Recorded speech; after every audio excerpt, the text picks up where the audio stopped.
ওয়ালাইকুম রহমতুল্লাহি ওয়া বারাকাতুহু শেখ। ওয়ালাইকুম আসসালাম রহমতুল্লাহ। শেখ, আমি গত সপ্তাহে প্রশ্ন করেছি। আজকে প্রশ্নটা কি জানাটা বেশি গুরুত্বপূর্ণ, এর জন্য আজকেও প্রশ্ন করছি। আমি কি প্রশ্নটা করতে পারবো? বলেন। জি বল। আপনি প্রশ্ন করুন, যেহেতু হ্যান্ড রেজ করে ফেলেছেন তো ইনশাল্লাহ প্রশ্ন করুন। জি।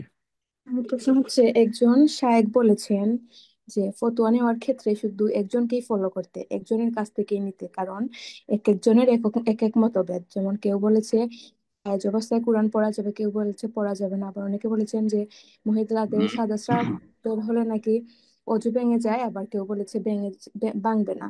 এক্ষেত্রে আমরা কি করবো? শুধু কি একজনেরই মত নিব?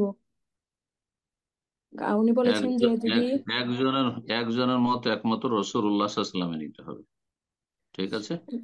উনি যিনি বলেছেন যদি বলেছেন এটা এটা এটা ওই মজহাবি ফতোয়া হয়ে গেল, যে যখন ফতোয়া নেবেন একজনের কাছে বা এক মজহাব থেকে নেবেন, মানে বলে শুধু হানাফি মজহাব থেকে নেবেন, অথবা আপনি নেবেন তো শুধু শাফি, আবার হানাফিতে যাবেন না।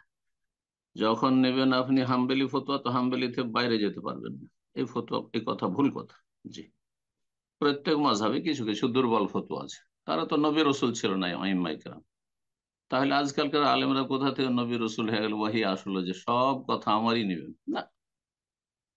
আমার ওপর আস্থা যদি থাকে আমার কথাগুলি নেবেন, কিন্তু যখনই দেখবেন যে এর চাইতে শক্তিশালী অন্য মতটি, আবার আপনার প্রবৃত্তির উপর ভিত্তি করে নেবেন না, যে আমার জন্য এটা সুবিধাজনক সুতরাং আমি যেখানে সস্তা ফতুয়া সুবিধাজনক ফতুয়া পাবো সেটা নেবো, এটা জায়েজ নয়। আবার কিন্তু যদি দেখা যায় যে দলিলের দিক থেকে এটি আমাকে বেশি বলিষ্ঠ লাগছে, তাহলে আপনি এক আলেম থেকে আর এক আলেমের ফতুয়ায় যেতে পারবেন, কোনো অসুবিধা নেই। বরং এটাই হচ্ছে ইসলামের শিক্ষা।